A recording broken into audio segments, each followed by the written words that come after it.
Hello, fellow peasants. Tonight I'll be reviewing 2024's 28 Years Later.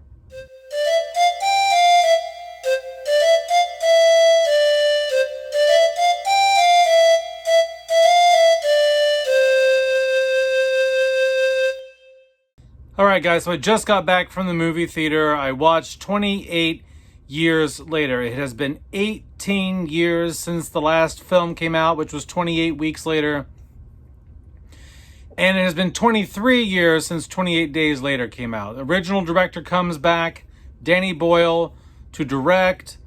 I was always a big fan of the original film. I liked the second one too. I'm not a huge zombie person. I'm not a big zombie guy.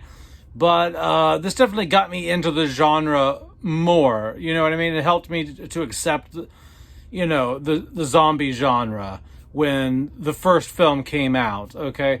And so this was my most anticipated film of the year. Like, when I saw that this was going to be coming out, I was like, oh my God, yes. You know what I mean? Because the first two are they're such solid flicks. They're such solid fucking, like, sci-fi horror flicks. You know what I mean? And, so what is it about? Well, 28 years later takes place 28 years later after the outbreak. And these people are living in quarantine on this island. I guess the rest of the world is like normal. There's like iPhones and internet, but the rest of, the UK and some of Scotland and stuff is like, they're still in quarantine or whatever. I'm not exactly sure what's going on here. To be honest, but it primarily focuses on this family. It's a guy and his wife and their young son. He's like 12 years old, and the dad goes, "You're 12 years old. It's time to go into the outside world where there's the infected and learn to be a man and learn to hunt." So they go outside the gates. They cross over this bridgeway across this water to go to the outside world and to teach him how to hunt for whatever reason. I guess there's no deer on the island that's quarantined, I guess. So, I don't know. So they go there. He learns to be a man and hunt and kill some infected people. And then they come back. They celebrate that, it's a rite of passage and blah, blah, blah, blah. Things happen that he finds out his dad's a piece of crap, kind of. And then his mom has medical issues. And so he takes her to the outside because there's supposedly this doctor. There's a doctor on the outside that everyone thinks is crazy. But he's like, maybe this guy can help my mom. Maybe this guy can find a cure for mom because she's sick. Okay. And so the rest of the film is just like this 12-year-old boy and his mom trying to seek a cure and find this doctor on the outside who lives amongst the infected. Okay. And it's primarily just about their relationship as son and mother. And, yeah. So what do I like? What do I not like about 28 years later? I'm reaching deep within my soul to find something I like about this film. It was such a disappointment. Let's put it this way. Halfway through I had to pee. And while I was in the bathroom, I was thinking to myself, like, should I just get back in my car and go home? Because it sucked that bad. So I guess if I had to give this film anything, some of the practical effects are cool. In some spots, there's some practical effects here that are nice. Some severed heads that look real, and some of the gore effects, the bodily carnage that looks real. The cinematography, although very soft, and I know they shot this with an iPhone 15, but they shot this with an iPhone 15 with tons of fancy lenses and God knows what else to make it look like it wasn't shot on an iPhone 15. There are some really pretty shots in here. There's some nice visuals, some nice happy visuals and fields and flowers and blue skies, and some of that looks very picturesque and nice. There are moments in the film that feel like that quick cut, that real sharp, rapid fire editing they did in the first film and a little bit in the second film.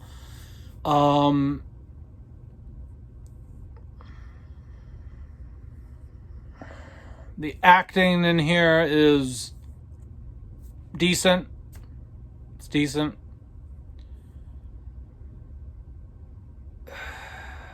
That's it. I don't care. I mean, there's just not much to like here. What do I not like?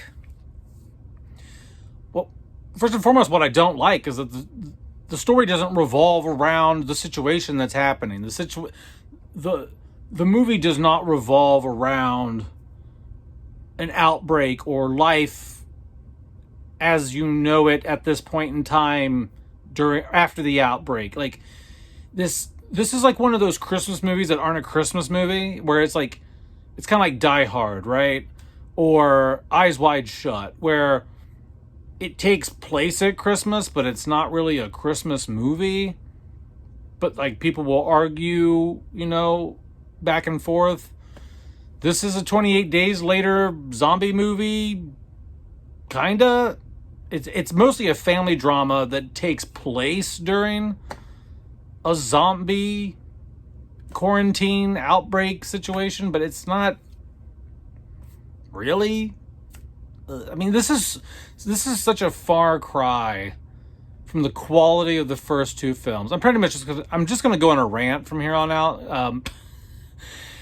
It's such a far drop in quality and writing and tone and visuals.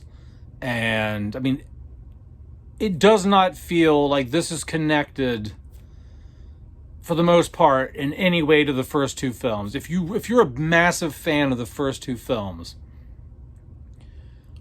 which I'm not a massive fan of the first two films. I think they're good films. I think they're the best zombie horror films. But I'm not a zombie fan, so that doesn't mean much. But if you're a massive fan of the first two, I don't know how you can walk away from this being satisfied or impressed. I mean, that's just my opinion. I don't see, even as a fair weather fan, I'm just like, what the fuck is this? You know what I mean? Like the whole movie, right from the start of the film, there's just something like off about it. I don't know what, I can't put my finger on it. It just feels hokey. It feels cheesy when it starts. And then the rest of the film is just like, I don't know, man. It's like they're going for something that I don't think matches the first two films at all. At least the first film, like, the outbreak happened and they got to survive and they got to figure out the fuck to do. The second film, they're organizing, they're cleaning up, they're rebuilding society. Yes, there is that family dynamic there with the dad and his two kids and the mom in 28 Weeks Later. But the focal point of that film is still the situation at hand, quarantining, getting, rebuilding, that's the focus. It's not just some background noise. It's still a zombie film, an infection film, whatever you want to call it. This is not that. The zombies maybe have. I would say the infected in this film, I'm going to just say maybe like 4 to 5 minutes of runtime, if that, in this film. Um, this film is nothing like I expected it to be. Nothing like I expected it to be. Um, I'm not gonna lie. I wanted more action. I wanted more action. This was a family drama with some zombies sprinkled in here and there. And I just don't care. I just didn't care about what was happening. I didn't care about the main characters. I didn't care what happened to them.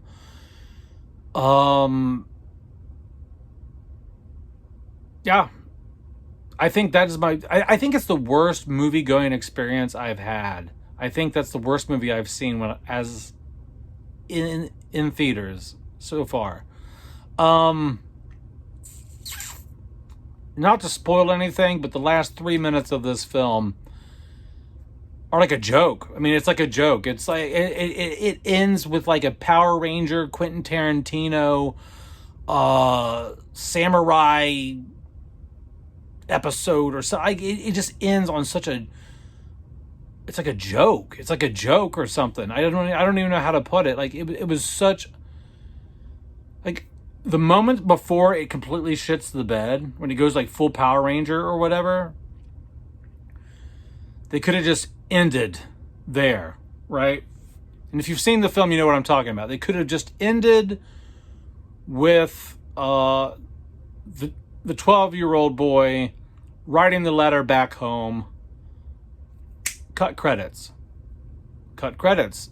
Okay. I mean, that doesn't make the film good, but way better ending that way. But no, it keeps going for another 3 or 4 minutes, and it turns into some sort of, like I said, Power Ranger, Quentin Tarantino, backflip ninja shit. I don't know. So anyway, waste of time, waste of money. They should have never made this film, in my opinion. I think if you're going to come back all these years later, you got to do it like Tom Cruise and do it right. I mean, Top Gun Maverick was a damn good sequel. It took them 35 years to get around to it, but they made it worth the wait. They made it worth the wait. This was garbage. This was garbage, guys. Not gonna lie. Not gonna lie. Anyway, let me know down in the comments below if you've seen 28 Years Later. I would not recommend this movie. I will not be buying this movie to complete my trilogy on physical media. Yeah, that's it. Have a good one, guys. Peace out. Bye-bye.